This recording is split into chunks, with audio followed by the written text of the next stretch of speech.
All right, by popular demand, Grizzle is doing a special SOS coronavirus, which stocks to short, which stocks not to own episode. Got the professor here with me. What's up, my man? What's up? All right, so we've got 3 baskets of stocks, sectors that you should not be owning, and in fact, you probably should be shorting. We nailed a big one last week with Norwegian Cruise Lines. We said, hey, listen, we did the cut and dry analysis, quick on the Y charts. So we're gonna utilize Y charts again. This is like a masterful tool for us to slice and dice, figure out who's on the edge. So we're doing 3 key baskets. First is airlines. Obviously, if this thing is everywhere, lasts on a plane. It was on a plane in Air Canada, somebody from Montreal to Vancouver. Again, this stuff can stay on surfaces for over 9 days. Anyways, we're not playing armchair virologists here, but we are investors. So we want to say, listen, all things equal, if I'm not going to go on a plane, chances are the rest of the world, and we're already seeing that in bookings and everything like that. Right, it's already playing out. It's already playing out. So airlines is basket 1, and then next is oil exploration and production. If people aren't traveling, they don't need vehicles. Vehicles consume gas. And if industries are shut down, they're not consuming energy, basically. So these guys are going to be hit just like the airlines. Classic recessionary stock to avoid. Yeah, right. They can't win. Oil and gas can't win anyway. No, and so Scott and I covered energy, commodities, the whole thing for a long time. Yeah. When's the only time you own these things? At the end of a recession, when it's rebounding. That's it. So you don't. Simple for you. You don't need to worry about any of these stocks, or commodity stocks at least.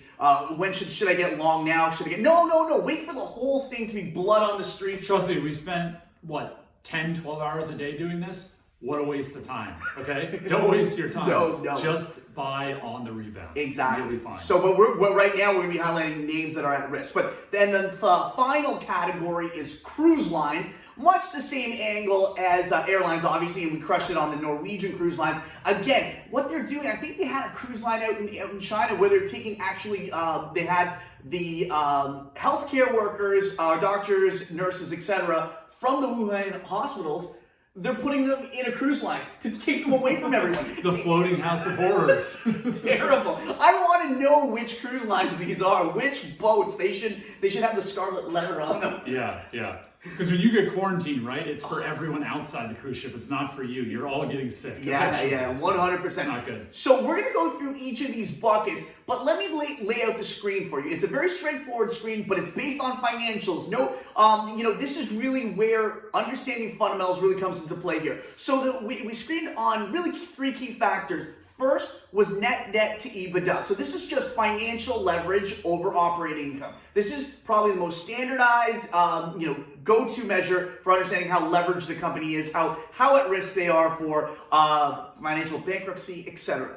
Second is interest coverage ratio. Scott, do you want to give that overview? Yeah, this is basically the cash flow divided by how much money they need to send out the door to pay their debt. So this is like their liquidity. If they can't pay their debt, they're going to default on their debt. So this is the other ratio we use. You can look at debt over EBITDA, which is one piece, and then this is the real liquidity in the here and now. Can they pay their interest costs, or are they going to default? Yeah. And then we also looked at PE ratio, just to give a bearing on where these things stand. For a lot of these guys, bottom line is what PE ratio you're looking at today is actually gobbledygook. Once the problems start to hit, you realize whatever PE you thought you were paying is actually like 10 times higher. Yeah. So, but really this is a financial analysis on who's at risk and from a balance sheet perspective. So I'll kick it off with airlines. We got a good chart here showing what'd you find? I'm interested. Yeah. The airlines is a good one here. I'm gonna throw this up on the screen here. So the airlines, what we showed here is 3 names that were showing high risk. Gol Intelligent Airlines, a name I didn't know, but a carrier in Brazil apparently. They've got a net debt EBITDA of 20 times. And their interest coverage is at 1 time. So you can only get a 20 times debt to EBITDA outside the U.S. Right? You're not getting that in North America. Oh gosh. So this is a challenging thing. So Gol International is down basically 3% if you're looking on a 1-year view. And then I also included American Airlines and China Southern Airlines. So net, the American Airlines and China Southern also look very interesting here. But if we had to pick one out of the three, I think the Gull Intelligent Airlines is probably the one that starts to get some marks here. Yeah, least coverage of the interest expense that they have to pay on their debt. So they're closer to the red line than those other two. 100%. Now, you could probably just this is a basket, I think you could do it on all three of these, right? Yeah, I think for all of these guys, you can nitpick who's the worst off, but as long as the coronavirus rate of change is negative, all these guys are continually going down. 100. They're not going up. Exactly. So that we think airlines is a good place to start for the negative coronavirus bets. Scott's going to take it on the oil and gas E&P side. All right, oil and exploration and production. We found three names. We filtered by leverage, just two had the most debt versus their cash flow. The worst of the worst is MEG Energy. This is a heavy oil producer in Canada. These are the guys you do want to short, right? They're the highest cost supply. So when oil demand falls, they're the first guys that get cut out. Whoever the buyers are say, I don't want to buy from them, they're expensive, I'm going to buy from someone else. They're also super levered. So debt to EBITDA is 5 times, and then coverage of interest it says 0.01 times, which means they're right at the red line where they're not going to be able to pay it. So a lot of risk there. Stock has bounced back after a failed merger last year, but this thing still has been underperforming quite a bit, and it looks like they're in a really tough spot. So that's number one, and then the other two would be EQT Corp and Noble Energy. They're both E&P, gas and oil. Both highly levered, been underperforming, will continue to underperform. So those are the shorts on the oil side. There's many more. These are just three of the worst that we found. This is a classic short basket. Even if you're heading into a recession, this is just classic. And there's more that can work shorting E&P than just coronavirus, right? There's lots of other things already playing out, so E&P has it very rough. Exactly.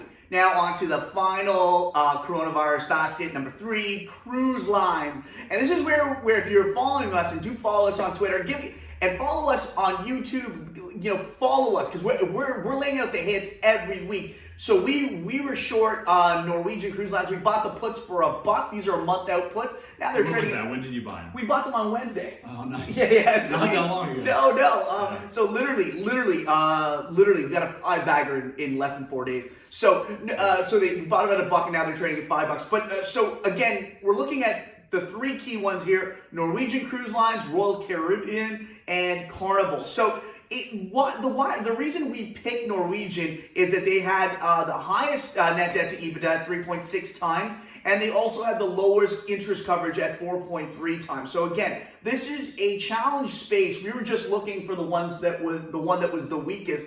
But I think you can really go short all of these. Now, some would argue that the PE ratios, they're single digits. They all are about 8 or 9 times PE. But then I come back to the saying, these aren't trading on. Watch bookings go down. Watch everything start to falter, and then tell me they trade on 9 times. They don't trade on 9 times.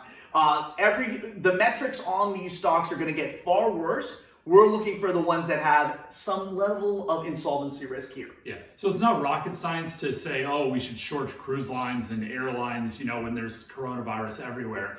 But this just speaks to just doing a little bit extra effort on filtering can make a big difference, because then you just find the weakest links and they can underperform by 2 to 3 times versus just anyone you find. Yeah. So this where powerful tools like Y charts that we use takes 5-10 minutes extra work, and it can mean you generate, say, 20 to 30% better returns. So definitely well worth it just to do that little extra bit of work. And today, just really on the airline side, Scott wouldn't have even known what Gull or Intelligent Airlines. Yeah, how would we have found that if it wasn't for Y charts? Yeah, you screen this thing, right? So, but have a screening methodology. Once you yourself have a screening methodology for the longs, obviously you want to find things you want to go up, but that same screening methodology it can be used on the way down.